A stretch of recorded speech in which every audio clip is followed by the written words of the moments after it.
Ay, baby send, bumaling sino ka? Ano sila yun na? Ah? Yung tropa ko yan sa Naga. Hindi nga kami nagkakaano ano. Bakit ano? Ha? Ano Ano ba dyan? Basher ba siya? Hindi. Basher yan. Ano siya? Ah. Fake news peddler. Ano ba? Baby sign, bumanlag pero matanda na yung itsura niya. Oo, hindi bagay po sa ano. Pwede po ma-explain bakit po baby pero kulubot na yung mukha eh. Hoy, Sure ka basher yan, baka supportan natin yan. Basher yan. Oo, di mo, may Oo. fake news nga eh. Sa Facebook meron kayo kagad basher. Alam nyo ganito ha, bago tayo tumuloy-tuloy sa ating pagtitinda. 2026 na po.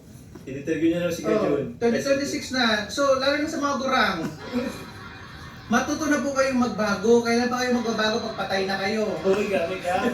Ang mga ano natin na mga titas-titas. Yes, love namin yung mga titas-titos na mga love din po kami. Pero yung mga basher po na tinan mo naman, di ba? Na umpisa pa lang, hindi pa kami nakaka-warm up. Isa pa nga lang nabibenta namin. Pero sure ka na, basher yung comment na yun. Hindi po, di pa lang. Di pa lang. So yung basher siya. Uy, grab. Hindi, basher yun. Talaga? Oo. Okay. Ano natin si Lola. Okay, Lola baby. Lola baby, yang di angkop, ano yung ano sa...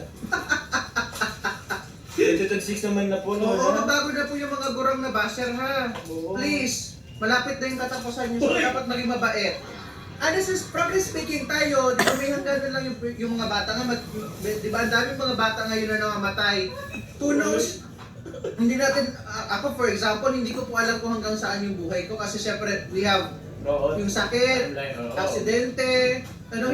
hindi nagtatapos yung buhay depende sa edad kasi hindi mo alam, hindi mo makakabuhay. Oo. So, mabuti po na naging mabuting tao ka na lang bago ka lumisan sa mundong ibabaw.